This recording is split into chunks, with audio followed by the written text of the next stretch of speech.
Way back when Warhammer 3 first came out, I talked about how the Ogre Kingdoms are definitely the best giant faction for a number of different reasons, the biggest being their lore of magic allows them to heal giants and synergize specifically. Here we don't even see the direct synergy, though. We've just got instead, we've got Flock of Doom, Wiston's Wild Form for a Lore of Beasts, Slaughtermaster here, and a Fire Belly with Cascading Fire Cloak and Burning Head, and the Tenderizer. Very nice stuff, although from a synergy perspective here, specifically, Cascading Fire Cloak will be quite good, of course, for the Ogre's bespoke lore of the mod. They have the melee attack weapon strength buff and heal that are both great for these giants, but more than that, even if you bring none of that, of course, Ogres do also have an army ability heal that can come in and keep these giants topped up against the High Elves right out of Rohan, submitting this one for y'all's entertainment. We've got a Life Dragon, Star Dragon, Dragon Princes, and the Fireborn, with a couple archers and Lothern Seaguard. 3 archers total, 3 bowmen, I should say. 4 spearmen up front, and some reavers here around. As for the ogres, got trappers, including the Regiment Renowned Boglars, with some Noblars to back them up. The 2 giants, the Slaughtermaster, and the Firebelly. So definitely looking for some AoE damage rather than healing from these Lores of Magic. I'm actually surprised. I mean, I don't see a ton of Ogre games right now. That will definitely change, obviously, when their DLC comes out, but I'm surprised you don't actually see more Lore of Beasts, given how good Flock of Doom is right now. Wiston's Wild Form is, again, another really nice little buff, and we can see actually here the stacking of Wiston's Wild Form and Cascading Fire Cloak to juice this giant up to 1,000 weapon strength. Just absolutely massive, considering how cheap that giant is. It's huge, plus an extra bit of melee defense, too. You can see the dragons just immediately nope out of that engagement. But the Noblars and the Boglars able to punch through these spears initially. And the Ogres having a merry old time overrunning into the next level. We've got a nice Burning Head cutting through those Lothern Seaguard as well. Or those archers. Yeah, those are just archers. As the Giants run in and tear out them immediately.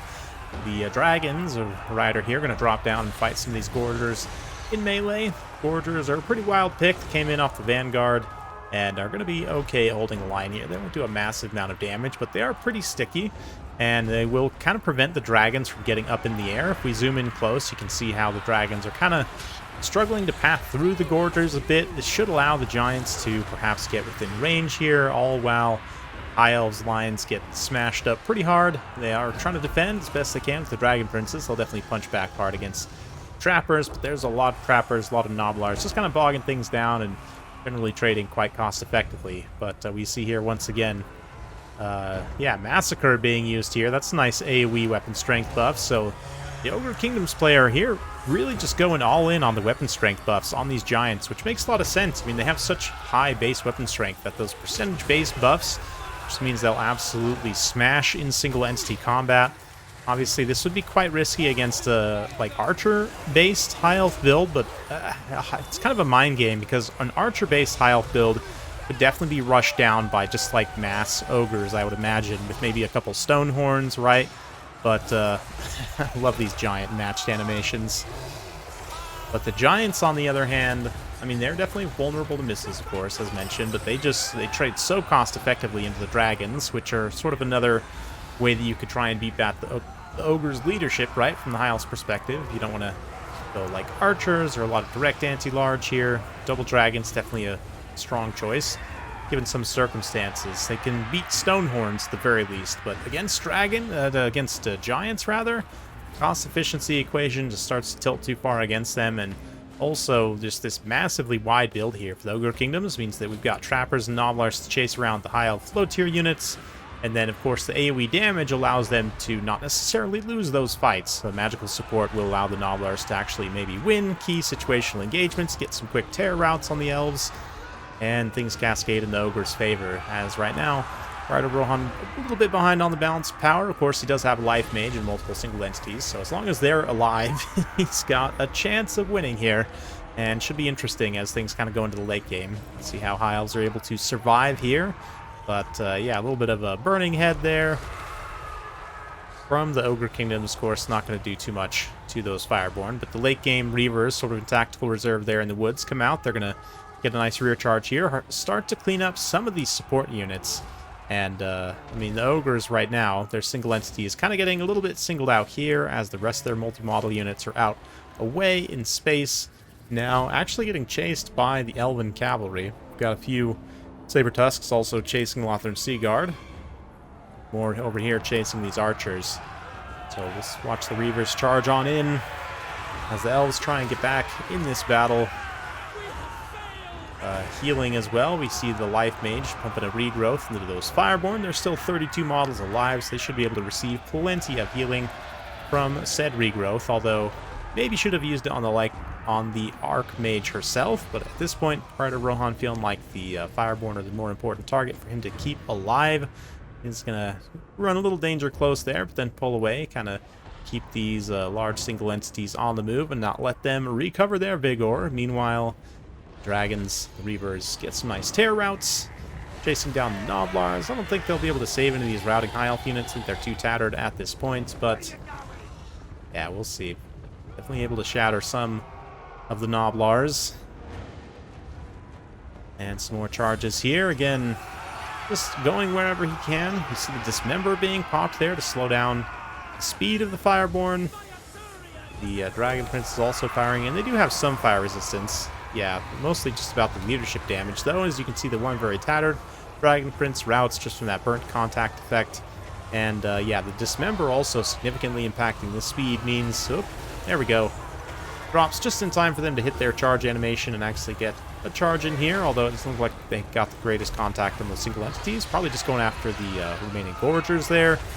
But the Dragon's going to drop down with the Star Dragon by itself here. The Moon Dragon following up with a heal and a breath attack. That is going to be a little bit of a swing and a miss.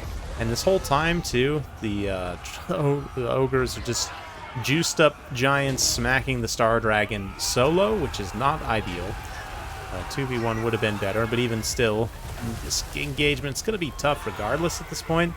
There's some regrowth here to try and get the Star Dragon back in fighting shape. It's just a matter of can the rest of the ground high elf forces hold while Rider Rohan tries to buy some time to heal here. Let's see, again, sort of cycling one in and then the other. Archmage does take a couple of big hits in the back as she pulls away. Let's see another breath attack straight down into the Slaughtermaster. It actually does some friendly damage on the Fireborn there, but it was enough shock damage to perhaps rout the Slaughtermaster here. He pops his extra ingredients, does get terrified away as the Star Dragon lands, but of course there's still the two meat beaters here. Wait, that doesn't sound right. Yeah. Absolutely don't want to think about that, but let's think about instead fast forwarding a little bit as the Giants sort of don't really have much places to go. They are pretty slow here, and Rider Rohan's going to do the right thing, which is to try and chase as many routing units as he can, just play it safe as possible, get as many units shattered as possible. But ultimately, he is going to have to come fight these Giants at some point. He does manage to finish off the Lord, which, you know, might help a little bit. Finishes off that one Gorger, but pays for it with a nice little chunk there.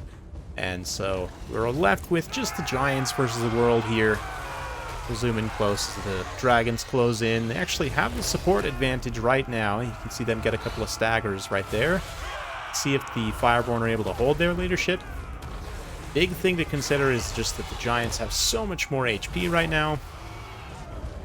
Yeah, I mean, the Archmage is pretty close to heal capped, but the Star Dragon actually is not. A lot of healing went into cavalry and other targets, which means that Star Dragon, yeah, not getting heal capped there at the end. Archmage actually, do you get straight up killed there? No, I don't think so. But anyway, they do shatter nonetheless. Army loss is kicking in, and that will be it for the High Elves. Thanks to Rider Rohan for sending that in, and even a loss nonetheless. Yeah, interesting that the Dragonborn, the Fireborn, Dragon Princes got a lot of kill totals. This one actually got some great value, but the other one, not that much further behind in terms of damage dealt. Actually more kills, but mostly just cleaning up the chaff here. And then, yeah, the Star Dragon, the Moon Dragon Lord didn't pay for themselves, and I think that's ultimately where this fell a little bit short. But I would imagine for the Ogres, we'll see a little bit of inflated values here, but yeah, decent, like 10,000 even for one Giant, 8,400 damage dealt, 1,700 gold. The other one, 10,000 damage, 2,300 gold. pretty good stuff overall. The Gorge has also performed quite well as kind of a monster support there as an escort for the Giants because they're unbreakable. They lasted until the bitter end.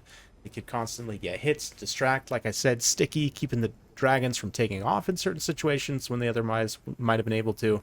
I actually quite like that one kind of giant support Gorger, and it was definitely a key integral part of this system as well. Definitely fun to watch. Hopefully you guys enjoyed that. If you like this sort of content, be sure to like, subscribe, hit that bell notification. Every time I upload a new video, you'll be notified. Thanks again. We'll see you next time.